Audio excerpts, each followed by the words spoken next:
जनाब स्पीकर,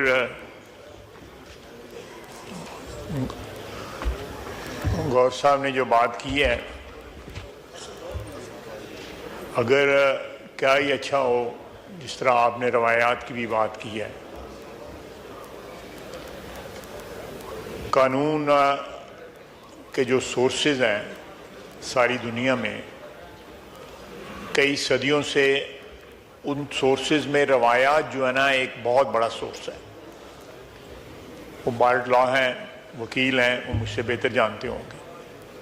इस तरह लेजिस्लेशन एक सोर्स है, कस्टम सोर्स हैं, इसी तरह रवायात भी सोर्स हैं। तो इस तरह की जो please order in the house.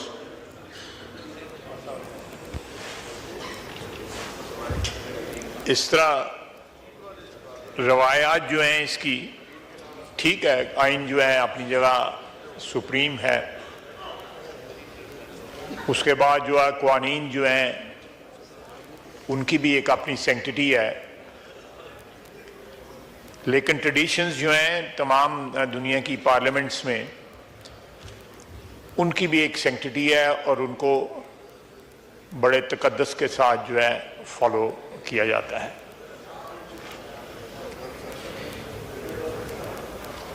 जनाब वाला, ये पिछले 3 दिन से जाफर एक्सप्रेस वाली जो वाकया, जो ट्रेजेडी थी, वो जिस तरह अनफोल्ड हुई और जिस तरह उसका इख्तिताम अल्हम्दुलिल्लाह हमारी अफवाज ने जिस तरह इस क्राइसिस को एग्रेवेट होने से बचाया, खुदा न खास्ता बहुत सी कैजुअल्टीज हो सकती थीं, और जिस तरह उनका कंप्लीटली जो है आप कह सकते हैं कि सफाया किया, जितने भी लोग जो इस इंसिडेंट में दहशतगर्द जो इन्वॉल्व थे। वो दहशतगर्दी के खिलाफ हमारी जो जंग है उसमें ये एक बड़ा माइलस्टोन है जिसके ऊपर सारी कौम जो है फ़ख्र कर सकती है कि हम इस जंग में अगर इसी तरह टोटल कमिटमेंट के साथ पूरी कौम जो है अपनी अफवाज के साथ खड़ी रहे, तो कोई शक नहीं है कि हम इस जंग में फातेह होंगे। लेकिन मैं अफसोस के साथ कहूँगा कि इस सारे वाक़यात को जो भी 3 दिन में हुए, या जो भी दहशतगर्दी जो है जिसमें नहते मुसाफिरों को और उसमें कौमियत या सूबाई ताल्लुक़ की बुनियाद के ऊपर जिस तरह मुसाफिरों को अलहदा किया गया, उससे ज़्यादा अफसोसनाक बात यह है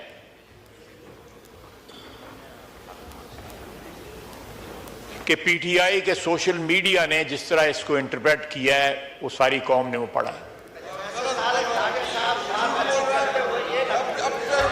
ऑर्डर इन द हाउस। आप उमर अयूब साहब जब बोल रहे थे कोई खड़ा हुआ था? उमर अयूब साहब जब बात कर रहे थे किसी ने डिस्टर्ब किया था? नहीं। तो आप चाहते हैं कि वो जो मर्जी बात चाहे, जो एक्सपंज करना होगा मैं करूंगा, आप नहीं डिक्टेट कर सकते। जी ख्वाहिश।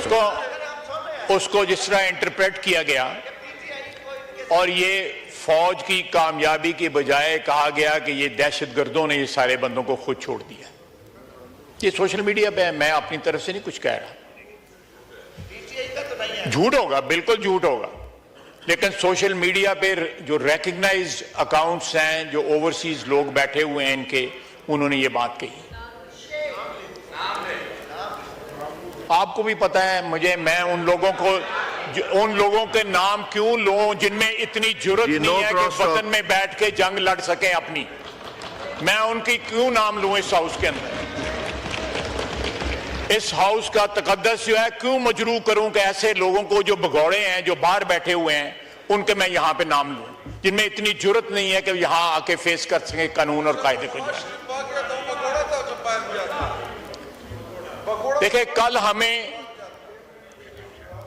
ऐसे लोगों ने फॉर्म 47 का ताना दिया जो खुद मार्शल की पैदावार, तीनों मार्शल की पैदावार,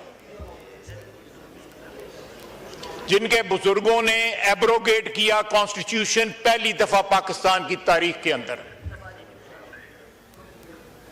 पाकिस्तान के करोड़ों आवाम से वोट का हक छीन के बुनियादी जमहूरियत के नाम पे 80,000 बंदे को वो हक पकड़ा दिया गया, करोड़ों से लेके। जब वो बोलते हैं तो मुझे परेशानी होती है कि क्या इनका माजी जो है, इनका अपना माजी जो है, इन्होंने डिलीट कर दिए वो अपने ज़हन से। देखें, मैं अपनी बात कर रहा हूं। एक मार्शलाई हुकूमत से हमारा तल्लुक रहा।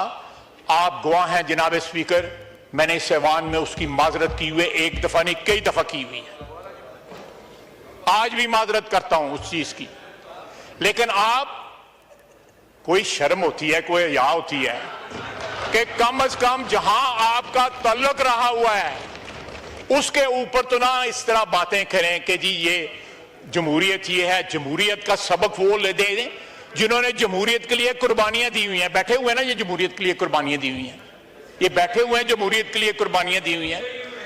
ये 4 साल जो इनकी हुकूमत रही है, इधर जनरल बाजवा और जनरल फैज बैठ के, आप भी थे, इधर बैठे हुए थे और ब्रीफिंग दे रहे थे कि इन दहशतगर्दों को वापस ला के बसाना जो है वो पाकिस्तान के हक में बड़ा अच्छा है।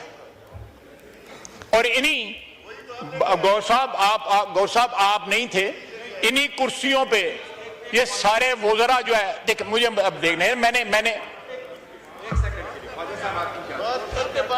देखें जी ख्वाहिश साहब, और जुर्रत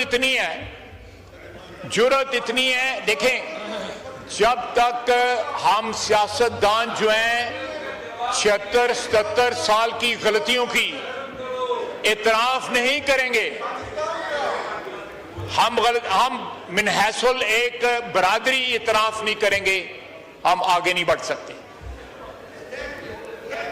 आज भी मौका है कि ये मुख्तलिफ आवाजें जो हैं, इन्होंने आपस में ये बांटे हुए हैं सारे काम कि फलाना गालियां देगा, फलाना दहशतगर्दी की हमायत करेगा, फलाना ये करेगा, फलाना ये करेगा। आप देखें, वो मेरा भाई आज वो बैठा हुआ है, 4 महीने हो गए इसको वो कुर्रम और पारा चिनार का बैनर पकड़े हुए जो है। वहां पे अमन हुआ है, वहां पे अमन हुआ है। इस ऐवान में आप बार बार, मैं ये बात रिपीट करता हूं, 4 हमले इस्लामाबाद पे हो गए हैं, लेकिन क्या दहशतगर्दों के खिलाफ कोई हमला हुआ है केपी के अंदर?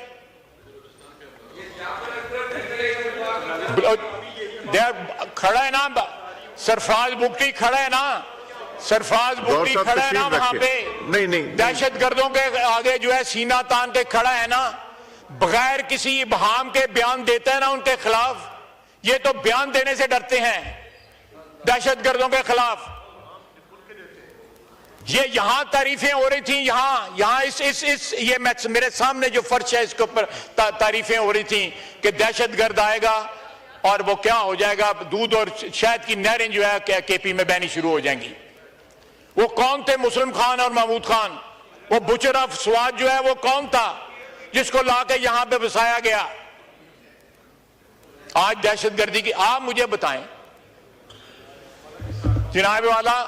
मैं 80 की दहाई में मार्शल की हुकूमत रही, मैं उसमें बात करता हूं, हमारी वाबस्तगी रही, हमारी पार्टी की भी, अफराद की भी, मेरी भी। मुझे उससे बात करते हुए निदामत होती है। इनको पूछें कि सारी की सारी पार्टी जो है, चंद अफराद हैं, गौर साहब भी वो भी हिजरत करके आए हुए हैं इस पार्टी में, ये सारे के सारे अपने माजी की तरफ नजर दौड़ाएं कि कल मैं तो दौड़ा रहा हूं तो मैं तो माफी मांग रहा हूं उसकी।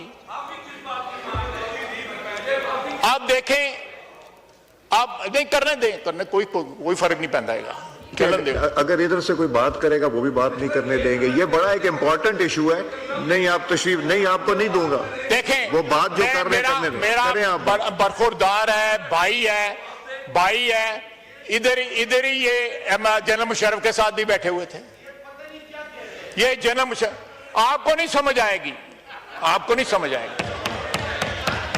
वाकई नहीं समझ आएगी। ये भी रूल की खिलाफ वर्दी है गौहर साहब। ये दिखाना, बैनर उठाना, ये भी रूल की। जब उमर अयूब साहब को ये रूल भी पढ़ा दीजिएगा। जी बात करें ख्वाहिश साहब बात कर लें बात। नहीं ख्वाहिश साहब मैंने नहीं देना, आप बात चले, ठीक है जनाब। देखें, कल हमने एक आवाज जो है इन बेंचों से नहीं उठी जब लीडर ऑफ ऑपोजिशन तकरीर कर रहे थे। उन्होंने हमारी क़यादत को, प्रेसिडेंट ऑफ पाकिस्तान को, सबको अटैक किया। प्रेसिडेंशियल एड्रेस में या बजट की तकरीरों में इस किस्म की बातें होती हैं और अलाउ भी की जाती हैं। अगर आज मैं उन चीजों का जवाब दे रहा हूं तो कोई थोड़ी सब्र कर लें। मैं आप शर्म और या नहीं कहूंगा, मैं कहूँ सब्र कर लें थोड़ा सा। जनाब स्पीकर,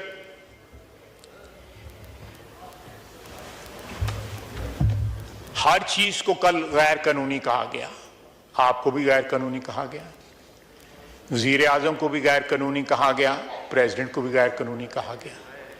पीएसी का चेयरमैन कानूनी है, लीडर ऑफ अपोजिशन जो आपने अपॉइंट किया हुआ वो भी कानूनी है, कमेटियों के चेयरमैन सारे कानूनी हैं।